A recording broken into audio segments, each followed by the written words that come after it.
Buenos días, hermanos y hermanas de la comunidad cristiana del Nuevo Pacto en Moravia y a todos aquellos que se están conectando con nosotros en Facebook Live. Que Dios les bendiga. Deseamos que este día sea un día de celebración para el Señor en el que todos juntos nos gocemos. Así es que vamos a orar y luego vamos a entonar unos cantos en los que deseamos que cada uno se involucre.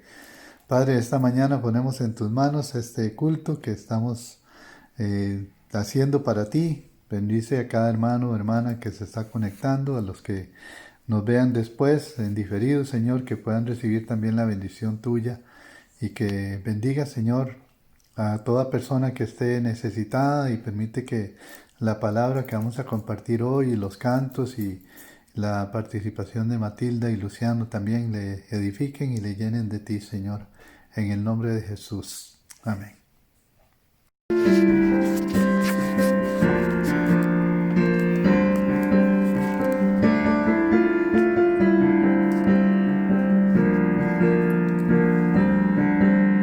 Jesús es mi luz y mi salvación. ¿De quién temeré? ¿De quién temeré? Jesús es mi vida, la fortaleza. ¿De quién me atemorizaré? Jesús es mi luz y mi salvación. ¿De quién temeré? ¿De quién temeré? Jesús es mi vida, la fortaleza. ¿De quién me atemorizaré? Cuando me quisieron atar y mis carnes devorar, mis enemigos cayeron por la fuerza de tu majestad. Mi corazón no temerá, nada prevalecerá. Aunque se levante guerra, mi Señor lo vencerás. Jesús es mi luz y mi salvación. ¿De quién temeré? ¿De quién temeré? Jesús es mi vida, es la fortaleza. ¿De quién me atemorizaré? Jesús es mi luz y mi salvación. ¿De quién temeré? ¿De quién temeré? Jesús es mi vida, es la fortaleza. ¿De quién me atemorizaré? Cuando me quisieron matar y mis carnes devorar, mis enemigos cayeron por la fuerza de tu majestad. Mi corazón no temerá, nada prevalecerá. Aunque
Hola Matilda, Hola. ¿qué estás haciendo ahora? Es que estoy trabajando en hacer un libro. ¿Un libro? Sí, ¡Wow! ¿De qué se trata? es que en la escuela dominical estábamos aprendiendo acerca de cómo compartir el amor de Dios a nuestros amigos. Así que estoy haciendo este libro para compartir acerca de Jesús a mis amigos. Se llama El libro de los colores. ¿El libro de los colores? Sí. ¿Y qué tiene que ver los colores con el mensaje de Cristo? Muy fácil. Cada color representa una parte del mensaje. Ya creo que terminé. ¿Quiere escucharlo? Bueno, está bien, la verdad. Tengo un poco de curiosidad. Pues así comienza. El libro de los colores. Aquí va. Wow. Sí. En negro. En la primera página es en negro. Eso significa o representa cómo era mi corazón antes de conocer a Cristo. Era todo lleno de pecado, cosas que no agradaban a Dios, como mentir, lastimando a otros y solo pensando en mí misma. Todos hemos pecado y Dios estaba muy triste. Tienes razón, Matilda. ¿Sabes que en Romanos 6:23 dice que por cuanto todos pecaron están destituidos de la gloria de Dios? Ajá, sí, es cierto. Y por eso el rojo representa la sangre, el sacrificio que Jesucristo hizo en la cruz por nosotros. Alguien tenía que pagar la consecuencia de nuestros pecados y Jesús murió en la cruz por nuestros pecados, aunque Él nunca pecó. Es cierto, Matilda. 1 Corintios 15, 3 y 4 dice que Cristo murió por nuestros pecados conforme a las Escrituras y que fue sepultado y que resucitó al tercer día conforme a las Escrituras. Así, ajá. Y así nuestros corazones se vuelven tan blancos como la nieve. Así tenemos una buena relación con Dios. Bueno, ¿y cómo puede un corazón ponerse blanco? Tenerlo como blanco. Sí, ¿cómo puede uno tener un corazón blanco? Primero tienes que creer en Jesús, pedirle perdón por todo lo malo que has hecho y pedir que Jesús entre en tu corazón. Sí, como el versículo de Juan 3:16, ¿Sí? que dice que de tal manera amó Dios al mundo para que todo aquel que en Él cree, en su Hijo que Él envió, ¿Sí? no se pierda, sino que tenga vida eterna. Así. Y así tendremos una nueva vida en Jesús. El amarillo significa el reino de Dios. Es que nuestra salvación tiene una promesa eterna. Después de que morimos, la Biblia habla de calle de oro. Jesús está preparándonos un lugar bonito allí, en el cielo. Sí, es cierto. Fíjate que Él dijo que en la casa de mi Padre hay muchas moradas y que si no fuera así ya no los hubiera dicho a ustedes. Sí. Que voy a ir a prepararles un lugar para que si Él se iba, les preparo un lugar y voy a venir para llevármelos conmigo. Así ustedes estarán donde yo esté. Sí. Qué bonito. Sí. Pero veo que tienes una última página. ¿De qué se trata? Bueno, este verde representa vida nueva, como viene la primavera después del invierno. En los países donde cae nieve, todo se pone verde nuevamente. Las plantas crecen y así nuestra vida en Jesús va a crecer. Si oramos a Dios, leemos la Biblia, vamos a la iglesia y compartimos a otros del amor de Dios. Sí, eso me parece, Matilda, que es como el sembrador, que cuida las matitas al echarles agüita, quitarle la mala hierba. Así es. ¿Sabes? Mi libro también tiene una canción que lo acompaña. ¿Una canción? ¿Quieres escucharla? Bueno, claro, yo no la sé, pero puedo escucharla. Está bien. Dice así. Fue negro mi corazón, mas Cristo Él es el don. Con sangre lo lavó, cual nieve lo dejó. Confiando en su palabra sé que en calle de oro caminaré. Leer la Biblia y orar es crecer con Cristo Jesús. Leer la Biblia y orar es crecer en Cristo Jesús. ¿Te Qué gustó buena la canción? claro que sí, está muy bonita, Ay, Matilda. sí, sí, sí. Tienes que enseñármela un día para que yo la pueda cantar contigo. Sí, y así también se puede compartir con, Sí, los amigos, ¿verdad? tal vez hasta el Sí. grupo de música podría practicarla. Uy, ¿Qué sí, te yo no sé parece? lo voy a decir. A ver qué dicen. A ver qué Bueno, piensan necesito engrapar este libro. Ok. Me faltan engrapar las páginas. Pero sí, ahí vamos a ver. Qué bonito. Chao. Oh, Matilda, tan creativa siempre Matilda, ¿verdad? Esa me sorprende mucho a mí, pero muy buena idea del libro. Y yo pienso que ustedes chicos también podrían hacer el libro. ¿Qué les parece? Hagan con sus papás esta semana ese libro y lo tienen ahí para recordar cada uno de los colores y lo que significan. Chao, que Dios me los bendiga. Hermanos, el día de hoy vamos a hablar de un tema muy importante que es el tema de la salvación. Para hablar de la salvación y comprender la salvación es muy importante conocer por qué es necesaria la salvación. Cuando pensamos en la palabra salvación, ¿en qué pensamos? Bueno, si usted es creyente, usted va a pensar en la salvación que necesita el ser humano a través de Cristo. Pero, si usted lo ve desde la perspectiva simplemente del significado de la palabra salvar, es rescatar a alguien o evitar que a una persona le ocurra un peligro que lo puede llevar a la muerte o que le ocurra una situación en la que está muy en alto riesgo su vida y alguien o usted recurre a esa persona para hacer algo en favor de él, de manera que lo que podría ocurrirle no le suceda. Eso es salvarlo. Por eso en las playas, en otros lugares, tienen personas preparadas para que si alguien está en un riesgo en el mar, haya personas que puedan ir a su rescate y evitar que mueran.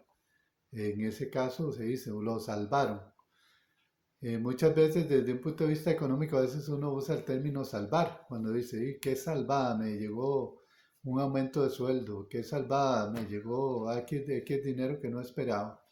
O sea, se tiene un significado especial porque tal vez ese dinero vino a sustituir una necesidad importante que usted tenía y que no tenía cómo cubrirla. Entonces, para tener una idea de lo que es la salvación, pero desde el punto de vista espiritual, que es lo que quiero enfocarme hoy, tenemos que comprender qué es la salvación y por qué es necesaria. Primero que todo, para entender lo que es el origen, de dónde se surge la necesidad de la salvación, tenemos que irnos a Génesis capítulo 1. Así es que busque usted en su Biblia Génesis 1. Y vemos la creación y vemos cómo dentro de la creación Dios crea al hombre y crea a la mujer. En el capítulo 2, cuando Dios está hablando del hombre y la mujer, en los versículos 15 al 17, dice que tomó Jehová Dios al hombre y lo puso en el huerto del Edén para que lo labrara y lo guardase. O sea, puso al hombre para ser el labrador, el que guardase ese huerto del Edén. Pero Dios le mandó en el versículo 16, de todo árbol del huerto podrás comer, mas el árbol de la ciencia del bien y del mal no comerás, porque el día que él comieres ciertamente morirás. Versículo 17. ¿Qué encontramos ahí? Una advertencia de Dios de que no debía comer el fruto de cierto árbol. Algunos podrán pensar, bueno, cuando Dios le dijo esto se lo hizo a Adán nada más, porque todavía no se habla en estos pasajes de la creación de la mujer, sino posteriormente, ¿verdad? Que en el versículo 21, que dice que Dios hizo caer a Adán en un sueño, Entonces uno podría decir, bueno, la mujer aquí queda libre de esa responsabilidad porque eso fue dicho a Adán, no se equivoquen. En el capítulo 3, cuando la serpiente tienta a la mujer, que la serpiente le lanza una pregunta. Con que Dios os ha dicho no comáis de todo árbol del huerto. Vean que Dios no le había prohibido comer de todo árbol del huerto, sino de cierto árbol. Y la mujer le respondió a la serpiente, del fruto de los árboles del huerto podemos comer, hasta ahí vamos bien.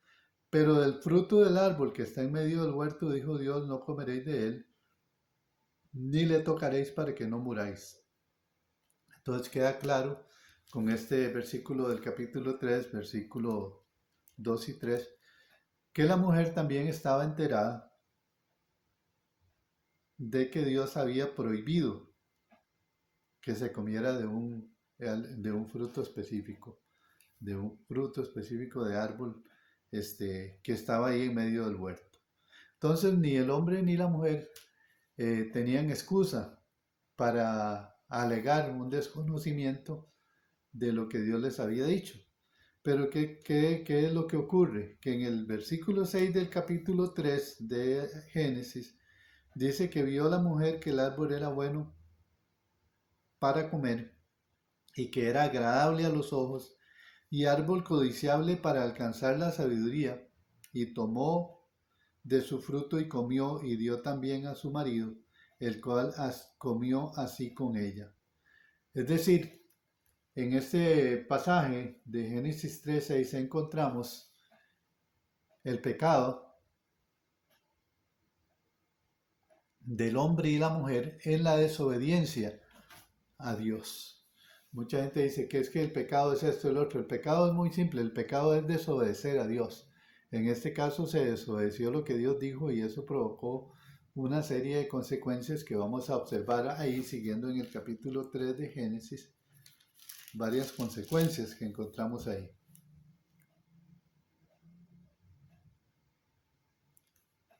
Primero, el pecado provocó en el versículo 14 a la serpiente una consecuencia. Dice, dijo Dios a la serpiente, por cuanto esto hiciste, maldita serás en todas las bestias y entre todos los animales del campo. Sobre tu pecho andarás y polvo comerás todos los días de tu vida. O sea, la serpiente, aquí vino un efecto sobre ella que, por supuesto, esta castigo sobre la serpiente, viene acompañada también para consecuencias a la mujer y al hombre. Por ejemplo, en el versículo siguiente, en el 15, a la serpiente le viene una consecuencia que es que va a generar Dios una enemistad entre esta serpiente y la mujer, y entre la simiente de la mujer y la simiente de la mujer. Y dice que esta va a herirle en la cabeza y tú le vas a herir en el calcañar o el talón. Y por supuesto, nosotros somos conocedores de cómo muchas personas son mordidas por serpientes en el talón o en la parte baja del pie, el calcañar, pero también cómo la serpiente es herida en la cabeza. Pero ese pasaje tiene algo más de fondo, ese pasaje es un simbolismo, una profecía, más bien no un simbolismo, una profecía de cómo Dios estaba hablando proféticamente de la provisión del Salvador del mundo, que era Cristo Jesús, que iba a venir a herir a la serpiente, que es Satanás, en la cabeza, aunque la serpiente le tratara de causar daño a él, ¿verdad? A través de la muerte que provocó con la persecución que tuvo Jesús y su muerte y resurrección, pero que Jesús al resucitar venció a la serpiente, a Satanás, y venció a la muerte. A la mujer también, aquí le viene una consecuencia también, ¿verdad? Esa consecuencia para la mujer es variada. Dice que se le van a multiplicar los dolores de sus preñeces. Es decir, cuando iba a tener un bebé, cuando iba a dar luz, tenía un tipo de dolores, pero dice aquí que se le van a multiplicar. Que con dolor darás a luz tus hijos y tu deseo será para tu marido y él se enseñoreará de ti. Este pasaje donde habla de que el varón se va a enseñorear de la mujer, muchas veces es mal interpretado y se piensa que el hombre es es el que manda a la mujer y que la mujer tiene que estar sometida al hombre de manera irrestricta y muchas veces hasta irracional. Pero eso no es así. Jesús nos enseña cómo él trató a la mujer y también cómo Pablo enseña de que no hay siervo ni libre, que ahora todos somos iguales, que no hay esclavos, que no hay judíos ni gentiles, todos somos iguales, hombre y mujer. Hay una igualdad que Dios establece a través de Jesús. Debe existir una relación de respeto entre el hombre y la mujer. Pero lo que quiero resaltar aquí es que eso le trajo una consecuencia a la mujer también. Para el hombre, dice que por cuanto desobedeció, le obedeció más a la mujer que a Dios y comió del árbol, no comerás de él, dice, y maldita va a ser la tierra por su causa, y con dolor comerás de ella todos los días de tu vida. O sea, por causa de eso la tierra es maldita, sufrió una maldición, y el trabajo del hombre se hizo más difícil, más duro. Iba a comer el fruto de la tierra, pero iba a encontrar espinos, cardos, le iba a ser más difícil la vida. Pero la consecuencia más grave que ocurre al hombre y a la mujer a raíz de la muerte, del pecado, perdón, es la expulsión y la separación de ellos con Dios, que encontramos en el versículo 23 y 24 del capítulo 3, que dice que lo sacó Jehová del huerto del Edén para que labrase la tierra que fue tomado, y lo echó pues fuera al hombre y puso al oriente del huerto de Edén querubines y una espada encendida que se revolvía por todos lados para guardar el camino del árbol de la vida. Es decir, esa expulsión de Adán y Eva, genera una separación entre Dios y el hombre y también produce lo que traía consecuencia comer el árbol. Veamos que Adán y Eva no murieron físicamente al comer el árbol, porque a la muerte a la que a la que Dios se refería en esa desobediencia no tiene que ver con la muerte física, sino más bien con una muerte espiritual. Y esas son las consecuencias más graves del pecado. La separación del hombre en su relación con Dios, ya no está esa comunión del día a día que tenían Adán y Eva con Dios, y aparte de eso hay una consecuencia que queda marcada y es la muerte espiritual. Ellos a través de este pecado provocaron esa consecuencia. Más adelante vamos a ver que la paga del pecado es muerte. Y ese pecado nos dice Romanos 5:12 que ese pecado pasó a todos los hombres. Si ustedes buscan Romanos 5:12, dice la palabra de Dios así: por tanto, como el pecado entró en el mundo por un hombre, y por el pecado la muerte, así la muerte pasó a todos los hombres por cuanto todos pecaron. Es decir, a consecuencia del pecado de Adán y Eva, vino la muerte espiritual, y vino el pecado a señorear sobre el hombre y todos pecaron. Y la muerte pasó de uno a otro y se mantiene así. Eso me recuerda a mí un ejemplo que nos dio una vez un sacerdote que era profesor de religión en mi época de colegio, hablando de el pecado. Él decía que ponía un ejemplo de una sartén golpeada, o sea, una sartén, o tal vez no una sartén, podría ser el ejemplo, más bien digamos un molde de queque. Creo que era un molde de queque que él utilizó para hacernos el ejemplo. Él decía que un molde de queque que cayó y se arrugó, se golpeó, quedó deforme en una sección. Todos los queques que se hicieran a partir de ese molde, después de esa abolladura, iban a salir con ese defecto. Entonces él quería explicarnos de esa forma cómo el pecado que cometieron Adán y Eva generó un efecto en todos los demás de nosotros hasta nuestros días, en donde todos pecamos y todos somos pecadores, y por eso es que es necesario que algo suceda. Todos somos pecadores. Si alguno de ustedes dice, no, yo no soy pecador, le voy a leer lo que dice primera de Juan 10:10. Tal vez le hace cambiar un poquito de parecer. Primera de Juan 1:10. Si decimos que no hemos pecado, le hacemos a él mentiroso y su palabra no está en nosotros. O sea, nosotros no podemos decir que nosotros no hemos pecado. Hemos pecado en algún momento de nuestra vida. De hecho, aquí dice la palabra de Dios en primera de Juan 2:1 que esto les escribo para que no pequen, pero que si alguno hubiera pecado, abogado tenemos para con el Padre a Jesucristo, que es la propiciación, es el que nos sustituyó por nuestros pecados. Y no solo los nuestros, sino los de todo el mundo. Ahora, en Romanos 6:23, que nos dice, y lo mencionó hoy Luciano, decía, porque la paga del pecado es muerte, mas la dádiva de Dios es vida eterna en Cristo Jesús, Señor nuestro. O sea, la paga del pecado es muerte.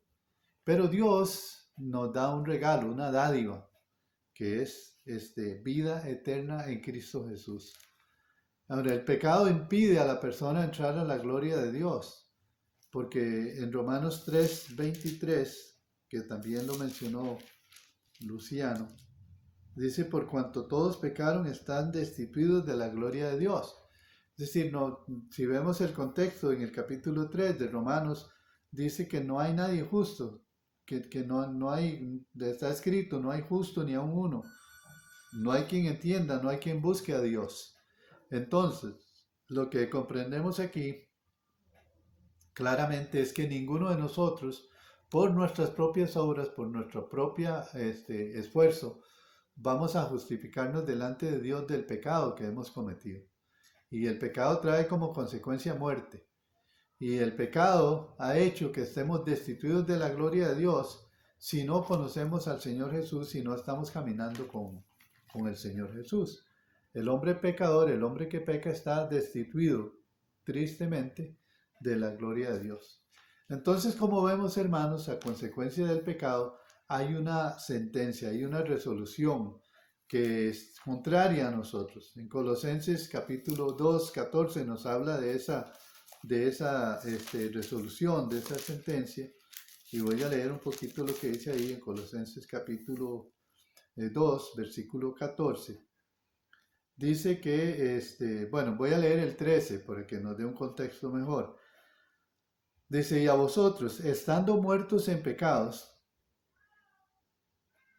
y en la incircuncisión de vuestra carne, os dio vida juntamente con él, perdonándoos todos los pecados. Está refiriéndose a lo que Dios hizo a través de Cristo. Nos dio vida, perdonándonos los pecados. ¿Por qué? Porque la paga del pecado es muerte, pero si nos perdona Dios nuestros pecados, ya no ve nuestro pecado y nos ve justificados a través de Jesús, a través de la sangre de Jesús. Y el versículo 14 es muy bonito porque dice, anulando el acta de los decretos que había contra nosotros, que nos era contraria, quitándola de en medio y clavándola en la cruz. Es decir, había y hay para el que no conoce al Señor, que no se ha pues abierto su corazón al Señor para recibirle a Él, hay una sentencia, hay una resolución. Pero en el momento que Jesús viene a su corazón, esa sentencia específica que está con el nombre suyo, con su nombre y apellidos, esa sentencia es anulada. El Señor anuló la sentencia condenatoria que había contra mí cuando me perdonó mis pecados. Y usted también, hermano, hermana, si usted abrió su corazón al Señor y el Señor ya lo perdonó, ese acta de decretos que había contra nosotros, que nos era contraria, dice la palabra de Dios que la anuló y que la quitó de medio y la clavó en la cruz. Por eso es que la palabra de Dios dice que el Señor perdona nuestros pecados y no se acuerda más de ellos. Y eso tenemos que entenderlo. Entonces queda claro, hermanos y hermanas, amigos y amigas que están conectados en esta prédica, que necesitamos ser salvados de esa condena. Si usted no tiene a Cristo en su corazón, usted está con esa sentencia firme y pendiente de ejecutarse. el día que el Señor venga o si el Señor lo llama a su presencia y usted no ha arreglado cuentas con Él. Por eso en Isaías, es un pasaje que me acabo de recordar y voy a buscarlo aquí porque es muy bonito. En Isaías capítulo 1, y de eso nos habló Matilda también un poquito, 1:18, dice, venid luego, dice Jehová, y estemos a cuenta, si vuestros pecados fueren como la grana, como la nieve serán emblanquecidos, si fueren rojos como el carmesí, vendrán a ser como blanca lana. Este pasaje es muy bonito porque dice, venid luego, dice Jehová, como si Dios te invitara a que vengas a sentarte y arreglar cuentas. Dice, estemos a cuenta, vamos a hacer cuentas. Si yo le hago una propuesta, si sus pecados fueren como la grana, van a ser emblanquecidos como la nieve. Y si fueren como el carmesí, rojos, fuerte, van a ser como blanca lana. Es decir, Dios es capaz de hacer tu vida limpia por el milagro de la muerte de Jesús y la resurrección que nos da a nosotros esa certeza, esa convicción de que Dios nos libra del pecado y de la consecuencia del pecado, que es la muerte espiritual. Entonces la salvación es ser liberado del pecado y de la consecuencia de ese pecado, que es el castigo eterno, y ser levantado a una vida nueva. Por eso Romanos 6:4, Romanos 6:4 nos dice lo siguiente.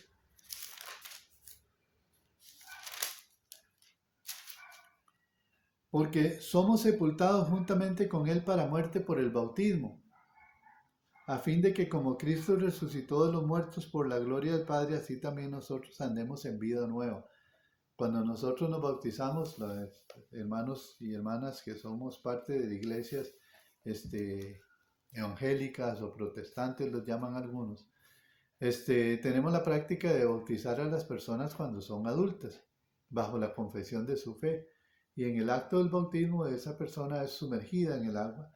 Es lo que significa aquí en este pasaje, somos sepultados juntamente con Cristo en el bautismo, es decir, simbólicamente uno está como sepultado, pero cuando sale del agua, así como Cristo resucitó de los muertos, nosotros también salimos para tener una nueva vida, una nueva experiencia de vida. Ya la vida anterior que llevábamos, debemos dejarla atrás, no debemos mirar hacia atrás, debemos mirar adelante.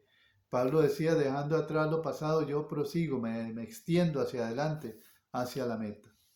Entonces, la salvación es alcanzada por aquellas personas que se arrepienten y mediante la fe confiesan que Jesús es el Señor, creen que Jesús fue levantado de los muertos y le reciben como Señor en sus vidas, como su Salvador personal.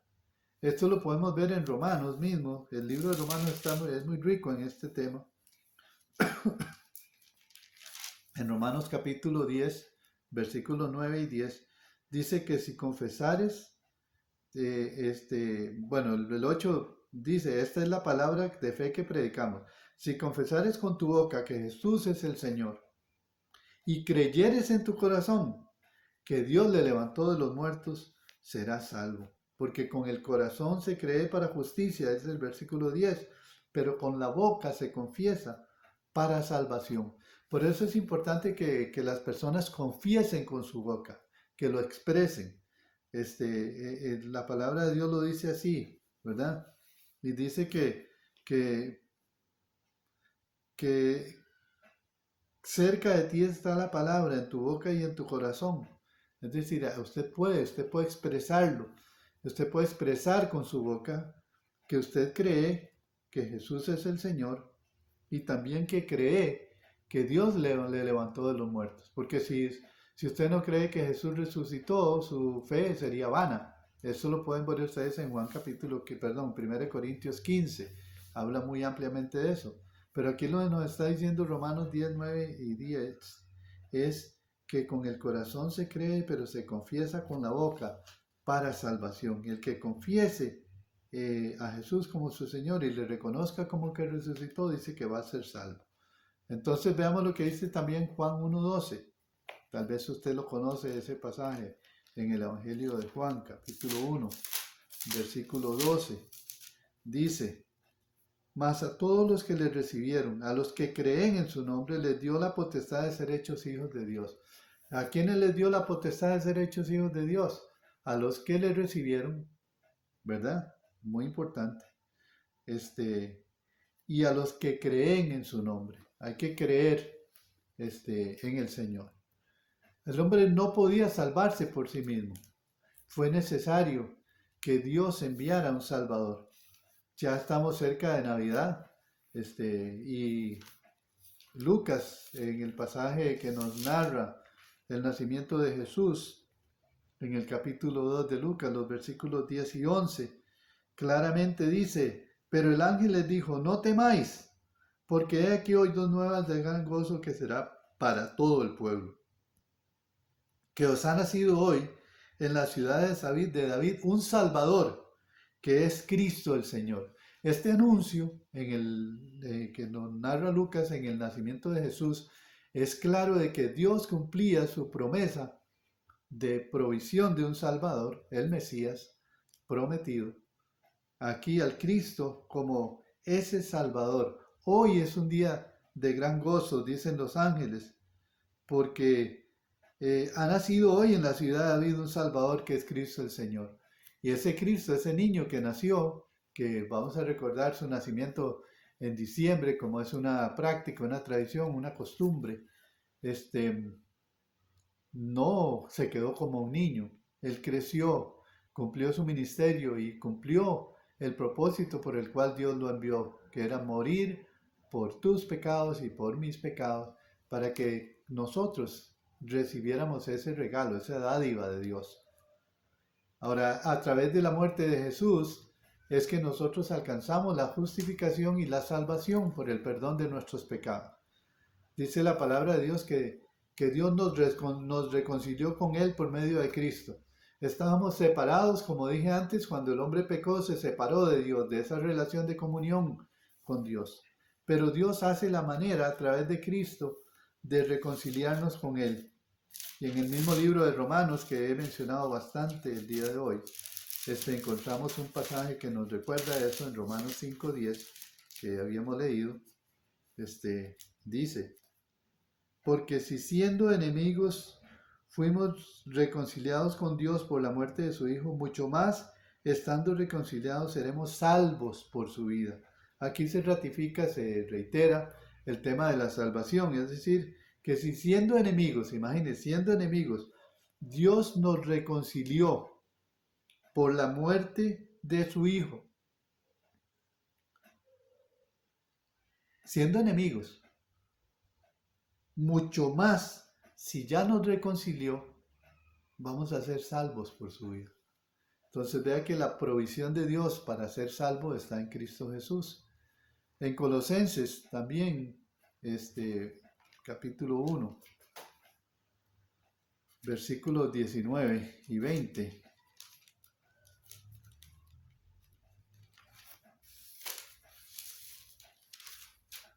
Nos dice lo siguiente: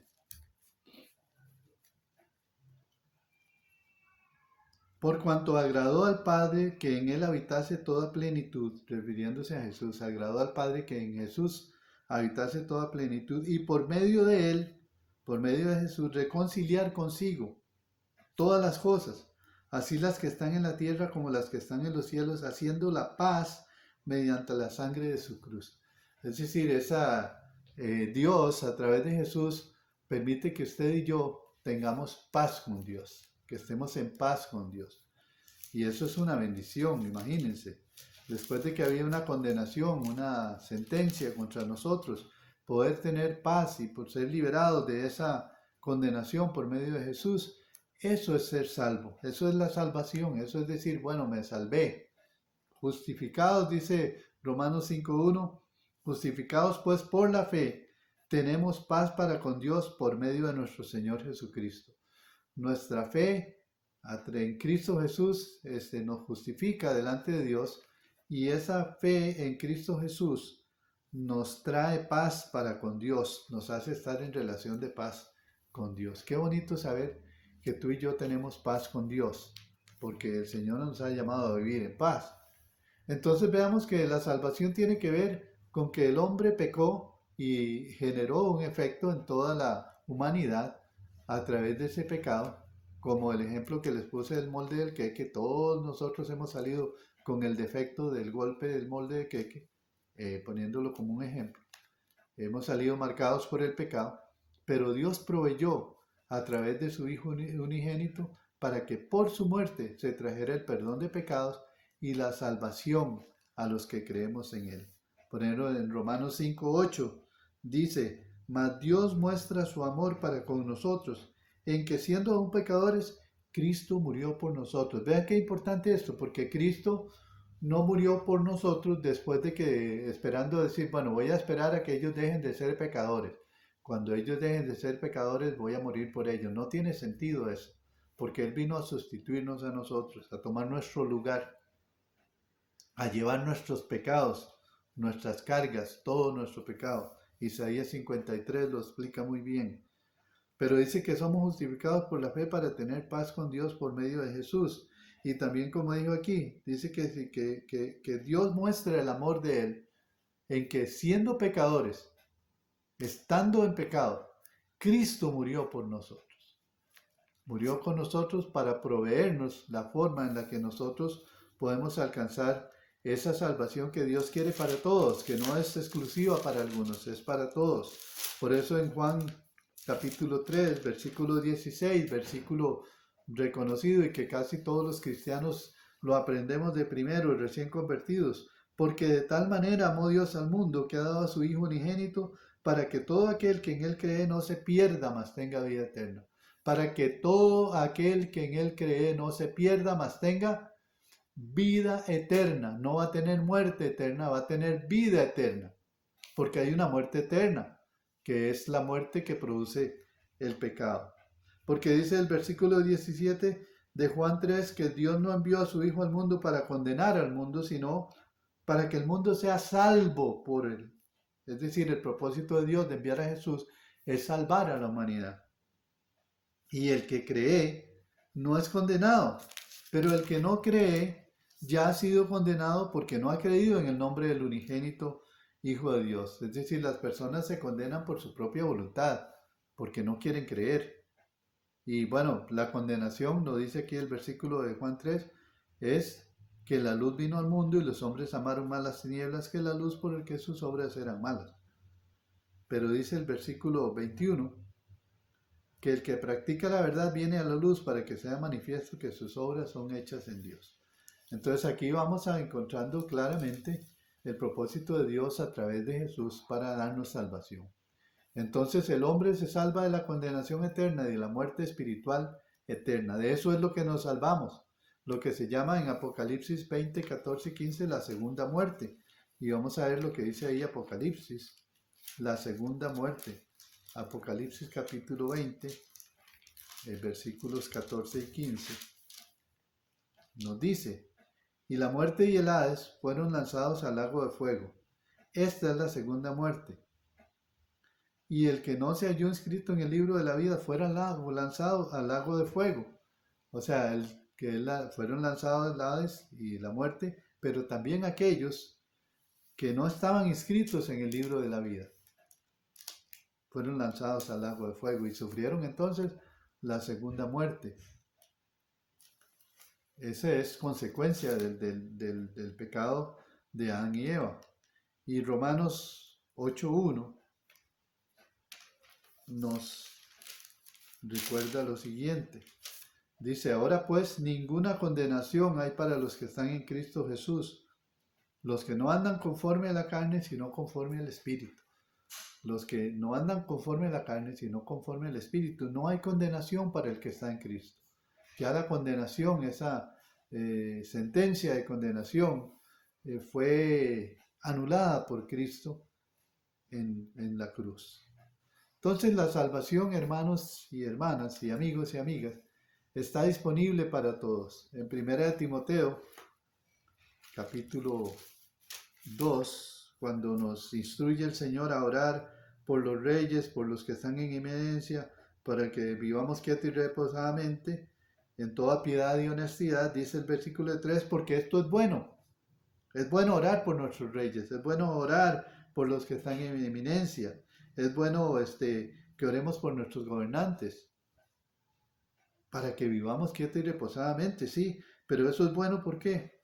Es agradable delante de Dios también. ¿Por qué? Porque el versículo 4 dice que el cual quiere que todos los hombres sean salvos y vengan al conocimiento de la verdad. Todos los hombres y las mujeres, Dios quiere que sean salvos y que vengan al conocimiento de la verdad.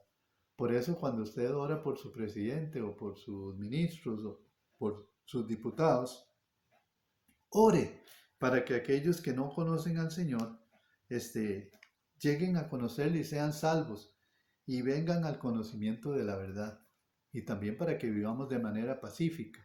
En 2 de Pedro capítulo 3, versículo 9, un pasaje muy conocido y reiterado, es aquel que nos dice Pedro que no vayan a pensar como algunos que creen que el Señor no ha regresado y lo tienen como por tardanza, dice que no va a regresar, que eso no es cierto, pero dice el versículo 9 de 2 de Pedro 3, el Señor no retarda su promesa, según algunos la tienen por tardanza, sino que es paciente para con nosotros, no queriendo que ninguno perezca, sino que todos procedan al arrepentimiento.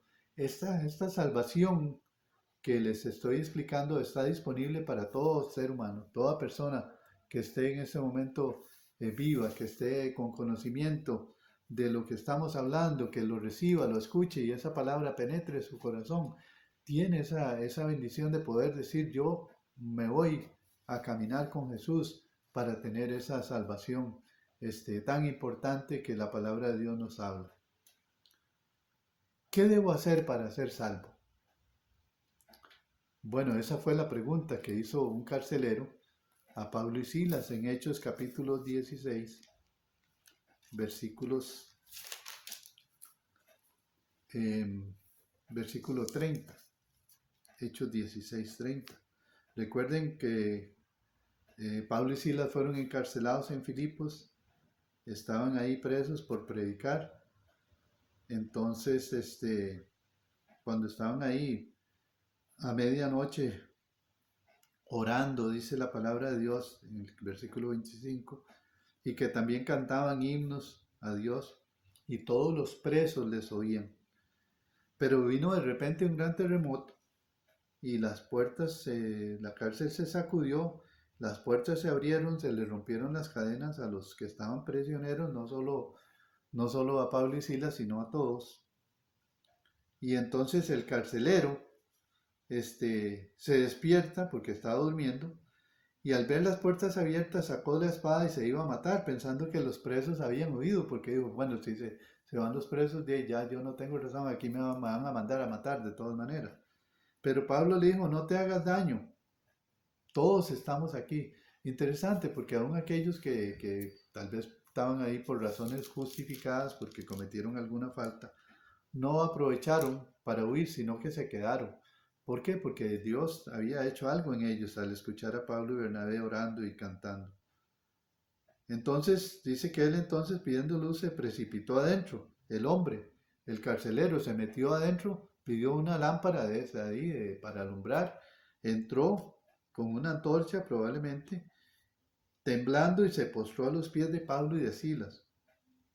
Y sacándolos les dijo, señores, ¿qué debo hacer para ser salvo? ¿Qué pregunta más importante? Más hoy que estoy hablando de la salvación. Quizá usted, amigo, amiga, que me está escuchando y me está viendo a través de este video posterior a la presentación de hoy,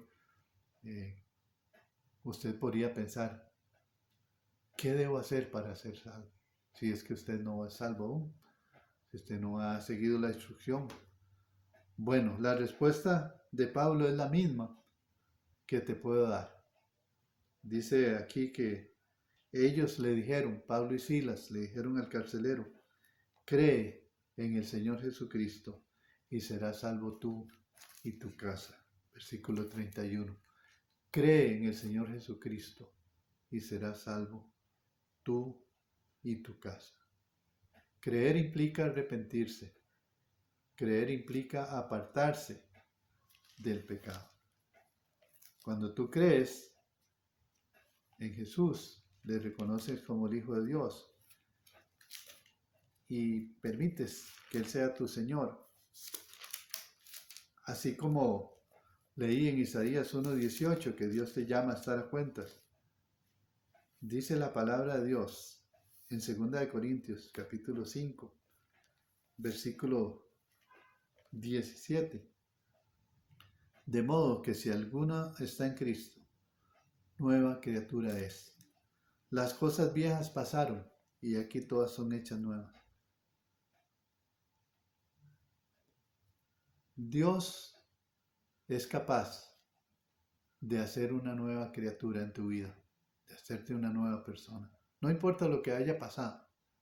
Si estás en Cristo, si te arrepientes verdaderamente de tus pecados y le buscas con todo tu corazón, con todas tus fuerzas, con toda tu alma, le reconoces que Él es el Hijo de Dios y que Él murió y resucitó,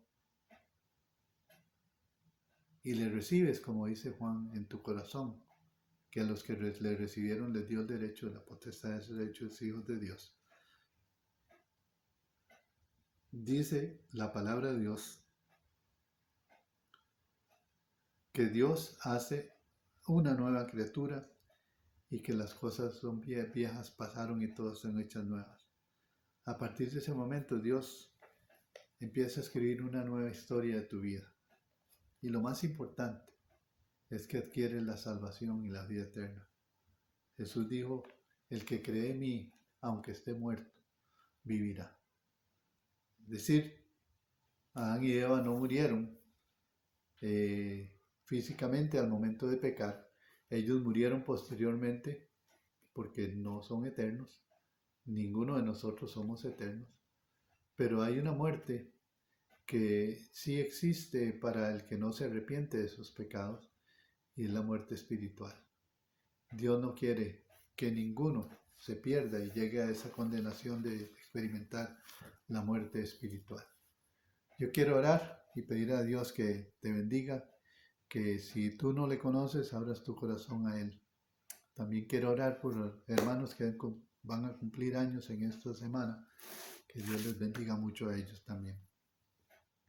Señor, gracias por la salvación que nos das a través de Cristo Jesús. Gracias por la provisión que hiciste a través de Él. Gracias porque aunque el hombre pecó a través de Adán y Eva, tú enviaste a Jesús a morir en la cruz del Calvario para perdonar nuestros pecados y darnos la salvación de nuestras vidas a través de Él. Te damos gracias por la vida de Jesús. Señor, si en este día, Señor, hay alguna persona que está escuchando este mensaje y no ha abierto su corazón y está preguntándose, igual que el carcelero, ¿qué debo hacer salvo? ¿Qué debo hacer para ser salvo? Que tu Espíritu Santo le convenza de justicia, de pecado y de juicio. Que Él se arrepienta de sus pecados delante de ti y te reconozca como Señor, que tú eres el Cristo, el Señor, que tú eres el Mesías, que reconozca que tú resucitaste y que permita que sea, Señor, quien gobierne su vida de ahora en adelante. Si tú estás en esa condición, ora a Dios, ahí en donde estás. Y dile, Señor, yo me arrepiento de mis pecados y quiero que me perdones y quiero que me hagas una nueva criatura. Gracias, Jesús. También yo bendigo a las hermanas que estarán cumpliendo años esta semana. Valeria Méndez, que cumple años el 20, y doña Vicky López, que cumple años el 21. Que tú, Dios, les bendigas a ellas, las guardes, Señor, y les hagas seguir creciendo en el conocimiento tuyo. Gracias, Señor, por ellas. Bendecimos a cada hermano, cada hermana de la iglesia, que tú les lleves y les tengas siempre con bien, guardándoles en tu mano. En el nombre de Jesús, yo oro y te doy gracias por aquellas personas que pueden haber abierto su corazón a ti este día para ser salvos. Gracias, Señor Jesús. Hermanos, hermanas, que Dios les bendiga muchísimo. Espero que se conecten el próximo martes en la oración y el viernes en la célula con Juan Carlos, que él continúa dando la célula. A cada uno de ustedes, como siempre, les mando mi abrazo sincero y deseo lo mejor para cada uno. Que Dios les bendiga mucho.